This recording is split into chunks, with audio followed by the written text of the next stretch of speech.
ETF index mutual funds నేర్చుకుని stock మార్కెట్లో రాణించాలనుకుంటున్నారా? వెంటనే ఈ నెంబర్కి కాల్ చేయండి. నమస్తే, welcome back to Suman TV. రోజు రోజుకి విపరీతంగా పడిపోతున్న రూపాయి విలువ కంటికి కనిపించిన దెబ్బ కొడుతుంది. మరి రూపాయి విలువ బలహీన పడుతున్న కొద్దీ దిగుమతి అయ్యే సరుకుల ధరలు భారీగా పెరుగుతుండగా ఎగుమతి అయ్యే సరుకులు చౌకగా మారుతున్నాయి. అసలు ఏం జరుగుతుంది? మరి దీనిపైన మరింత సమాచారం అందించడానికి మనకు అందుబాటులో ఉన్నారు ఎక్స్ మేజర్ ఓబ్రాయ్ గారు. Over to sir.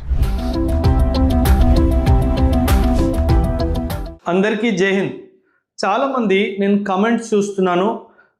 ఆ కమెంట్స్లో ఏం రాస్తున్నారంటే, సార్ మన ఇండియన్ రూపీ డాలర్కి కంపారిజన్లో చాలా పడిపోతుంది కదా, మన ఇండియన్ ఎకానమీ ఫెయిల్ అవుతుందా, లేదా మన ఇండియన్ ఎకానమీ మంచిగా పర్ఫామ్ చేయట్లేదా, అసలు దీని వెనుక కారణం ఏంటి, ఎక్స్ప్లెయిన్ చేయండి అని చెప్పి మెసేజెస్ పెట్టారు.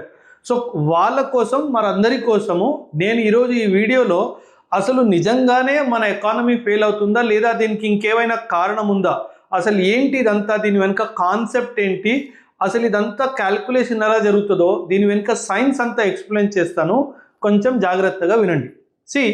ఫస్ట్ ఆఫ్ ఆల్ ఏంటి అంటే, ఒక కరెన్సీ, మనము ఫారిన్ ఎక్స్చేంజ్ అనే పదం మీరు వినే ఉంటారు. ఒక పదము ఫారిన్ ఎక్స్చేంజ్ అనే ఒక పదము మీరందరూ వినే ఉంటారు. ఈ ఫారిన్ ఎక్స్చేంజ్ అంటే ఏంటి అంటే, ఫర్ ఎగ్జాంపుల్ $1 ఈరోజు 90 రూపాయలు ఉంది అనుకుందాం. సో మనకి ఇండియా వాళ్ళు ఎప్పుడైనా బయటికి వెళ్ళాలి అంటే డాలర్స్ తీసుకొని వెళ్తారు సాధారణంగా. సో $1 కొనాలి అంటే ఈరోజు మనం ఇవ్వాల్సింది 90 రూపాయలు. దీన్ని ఫారిన్ ఎక్స్చేంజ్ అంటారు. అంటే ఏదైనా 2 కరెన్సీస్ వాటి మధ్యలో ట్రేడ్ జరిగితే ఒక కరెన్సీ ఇవ్వడానికి ఎంత మన కరెన్సీ ఇవ్వాలో దాన్ని ఫారిన్ ఎక్స్చేంజ్ అంటారు. ఇప్పుడు $1 90 రూపాయలు ఉంది అనుకుందాం. తర్వాత రేపు $1 = 85 రూపీస్ అయింది అనుకుందాం. ఈ సిచ్యువేషన్ని ఏమంటామంటే, దీన్ని ఇండియన్ రూపీ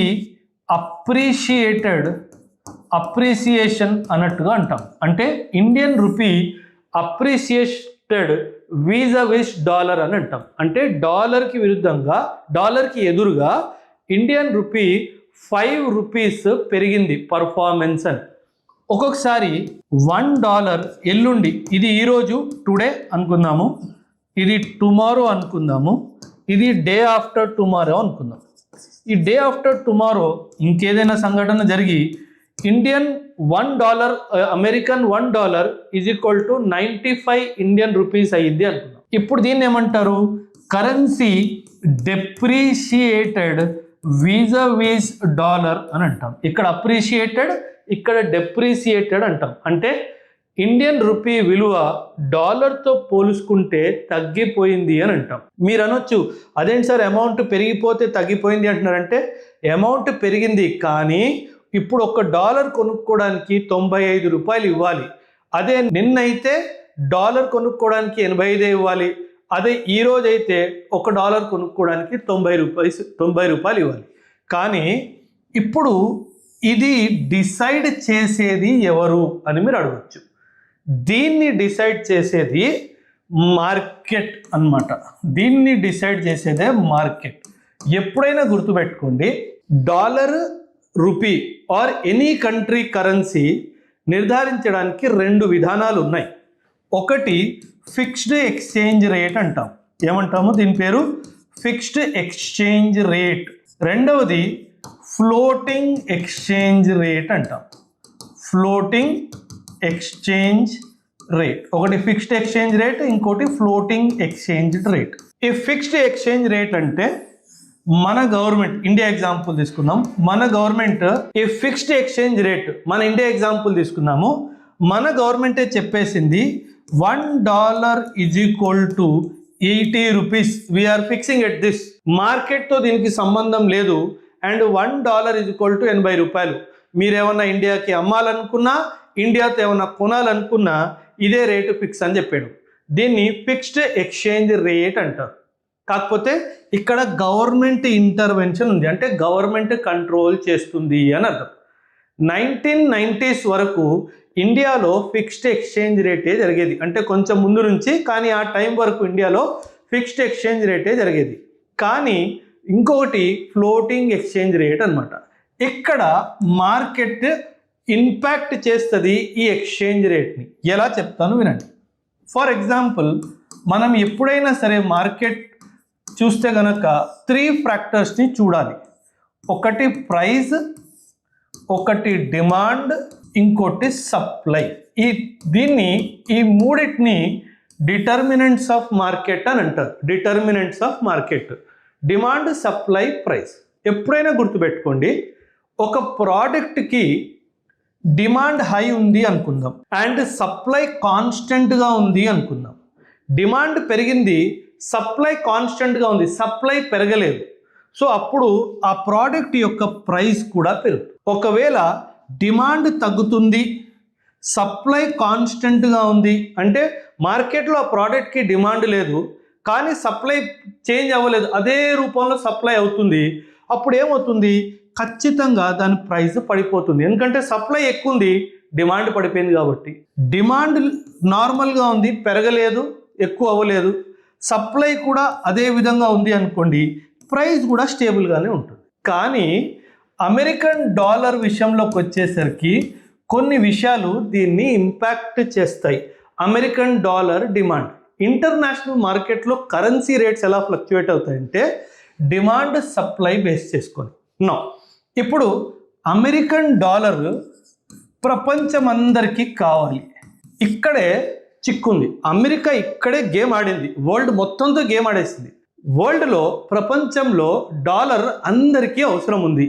ఎందుకు అవసరం ఉంది? ఎందుకంటే వరల్డ్లో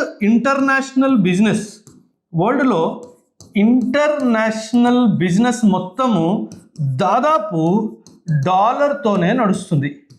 ఇప్పుడు ఒక కమాడిటీ ఈ డాలర్ అందరికీ కావాలి అన్నప్పుడు ఖచ్చితంగా ఇంటర్నేషనల్ బిజినెస్ వరల్డ్లో పెరుగుతుంది కాబట్టి ఈ డాలర్ యొక్క డిమాండ్ ఖచ్చితంగా పెరుగుతుంది. అండ్ అమెరికా తెలివిగా ఏం చేస్తుందంటే డిమాండ్ పెరుగుతున్నా సరే సప్లైని కంట్రోల్ చేయడానికి ప్రయత్నిస్తుంది.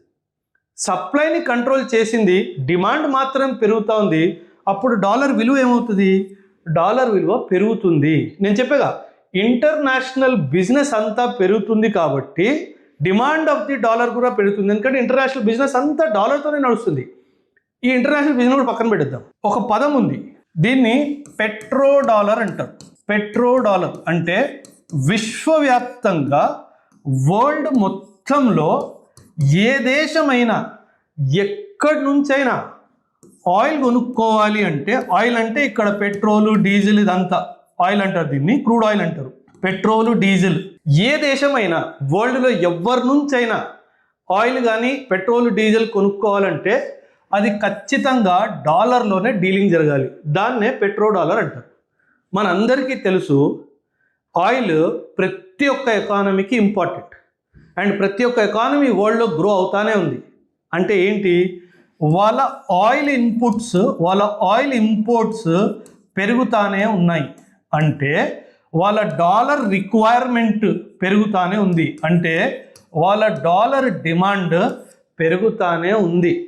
అంటే ఏంటి అర్థము, ఇక్కడ డాలర్ డిమాండ్ పెరుగుతానే ఉంది కానీ అమెరికా వాడు సప్లైని కంట్రోల్ చేస్తున్నాడు కాబట్టి వాళ్ళ డాలర్ ప్రైస్ పెరిగిపోతుంది. అందుకే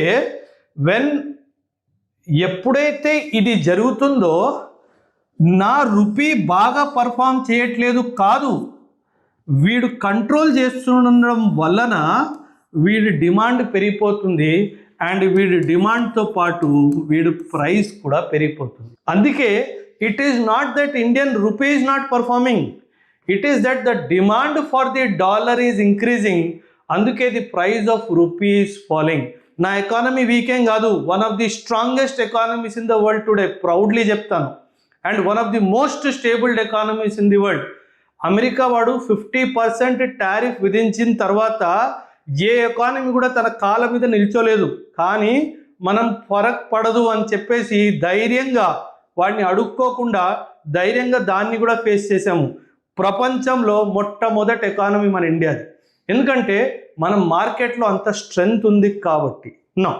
ఇప్పుడు మనం ఏమంటున్నాము, అమెరికన్ డాలర్కి డిమాండ్ ఎక్కువ ఉంది కాబట్టి వాడు సప్లైని కంట్రోల్ చేస్తున్నాడు కదా, అందుకే వాడు ప్రైస్ పెరిగిపోతుంది అన్నాం. ఇప్పుడు ఆర్బీఐ ఏం చేస్తుందంటే చాలా తెలివిగా, ఎందుకంటే వీడు సప్లైని కంట్రోల్ చేస్తున్నాడు. మన ఆర్బీఐ దగ్గర ఫారిన్ ఎక్స్చేంజ్ రిజర్వ్స్ ఉంటాయి, మనందరికీ తెలుసు. దాదాపు $700 బిలియన్ ఫారిన్ ఎక్స్చేంజ్ రిజర్వ్స్ ఉంది. అప్పుడు ఆర్బీఐ ఏం చేస్తుంది, ఆ రిజర్వ్స్ నుంచి కొన్ని డాలర్లు తీసి ఇంటర్నేషనల్ మార్కెట్లో డంప్ చేస్తుంది. ఈ ప్రాసెస్ని మార్కెట్ ఇంటర్వెన్షన్ అంటారు. ఈ ప్రాసెస్ని ఏమంటారు, మార్కెట్ ఇంటర్వెన్షన్.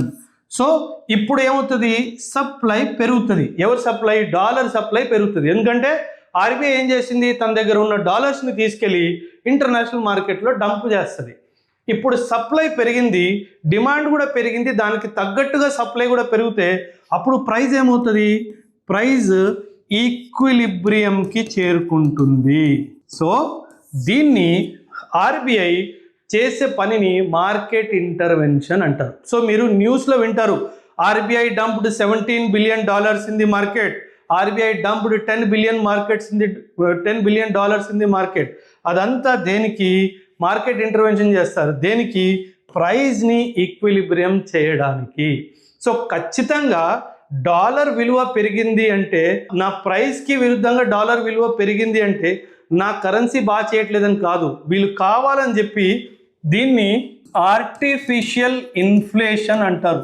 ఇన్ఫ్లేషన్ కాదు, ఆర్టిఫిషియల్ ఇన్ఫ్లేటింగ్ అని అంటారు దీన్ని. సో వీళ్ళు కావాలని ఆర్టిఫిషియల్గా దీన్ని ఇన్ఫ్లేట్ చేస్తారు. ఒక కరెన్సీ యొక్క విలువ చాలా ఫ్యాక్టర్స్ మీద డిపెండ్ అయి ఉంటుంది. కరెన్సీ యొక్క విలువ వచ్చేసి చాలా ఫ్యాక్టర్స్ మీద డిపెండ్ అయి ఉంటుంది. అందులో ముఖ్యంగా మన జీడిపి ఏంటి, అండ్ మన గ్రోత్ రేట్ ఏంటి, అండ్ ఇంకో విషయం ఏంటంటే ఫెడరల్ రిజర్వ్, అమెరికా యొక్క సెంట్రల్ బ్యాంక్ అన్నమాట. వీళ్ళు కూడా చాలాసార్లు మార్కెట్లో డబ్బులు తీసుకోవడము ఇవ్వడం చేస్తూ ఉంటారు. వీళ్ళు ఇంట్రెస్ట్ రేట్ని కూడా మ్యానిపులేట్ చేస్తారు. ఇంట్రెస్ట్ రేట్, వీళ్ళు ఇచ్చే ఇంట్రెస్ట్ని మ్యానిపులేట్ చేస్తారు. వీళ్ళు ఇంట్రెస్ట్ రేట్ పెంచారు అనుకుందాం, అప్పుడు ఏమవుతుందంటే ప్రపంచం మొత్తం నుంచి మనీ విత్డ్రా చేసి వీళ్ళు వెళ్ళి ఫెడరల్ రిజర్వ్లో ఇన్వెస్ట్మెంట్ చేస్తారు. For example, American federal reserve ఏం చెప్పింది, నేను ఇంట్రెస్ట్ రేట్స్ పెంచుతున్నాను అంటే మీరు నా దగ్గర ఇన్వెస్ట్ చేస్తే మీకు ఎక్కువ ఇంట్రెస్ట్ వస్తుంది అని చెప్తారు. ఎందుకంటే American economy is very trusted economy కాబట్టి అప్పుడు ఏం జరుగుతుందంటే మన ఇండియా లాంటి దేశాల నుంచి ఎవరైతే మన దేశంలో ఇన్వెస్ట్మెంట్ చేశారో వాళ్ళు డబ్బులు మన దేశం నుంచి తీసుకొని అమెరికాలో ఇన్వెస్ట్ చేయడం మొదలు పెడతారు. ఎందుకంటే American economy is more trust worthy than Indian economy కాబట్టి. ఎందుకంటే ఇక్కడ డబ్బులు వచ్చే అవకాశం చాలా ఎక్కువ ఉంది కాబట్టి. అందుకే వీళ్ళు ఏం చేస్తారు, ఇన్వెస్ట్మెంట్ ఇండియా నుంచి తీసుకెళ్ళి అమెరికాలో పెడతారు. దీన్నే టెక్నికల్గా క్యాపిటల్ అవుట్ఫ్లో అంటారు. దీన్ని ఏమంటారు, క్యాపిటల్ అవుట్ఫ్లో. అండ్ అతి ముఖ్యమైన కారణము ఫ్లక్చువేషన్కి ఫ్యాక్టరు ఈ ఫెడరల్ రిజర్వ్ వాడు నిర్ధారించిన ఫెడరల్ రిజర్వ్ రేట్ ఫ్లక్చువేషన్ అనమాట. రీసెంట్గా ఒక న్యూస్ ఏమొచ్చింది అంటే federal reserve is going to increase the interest rate అని వచ్చింది. అందుకే ఇది ఇంక్రీజ్ చేసే అవకాశం కూడా ఉంది. అందుకే మన కరెన్సీ రేట్ కూడా ఫ్లక్చువేట్ అవుతుంది. సో భయపడాల్సిన అవసరం లేదు, ఇది టెంపరరీ సైన్ మాత్రమే, మళ్ళీ వెనక్కి తిరిగి వస్తుంది. కానీ ఇంకొక విషయం ఏంటంటే, దో ఇది చాలా పెద్ద డైమెన్షన్, కానీ 2 minutesలో చెప్తాను, జాగ్రత్తగా వినండి. ఎప్పుడైనా సరే $1 ఈజ్ ఈక్వల్ టు 90 రూపీస్ ఒకటి, $1 ఈజ్ ఈక్వల్ టు 80 రూపీస్ ఒకటి అని.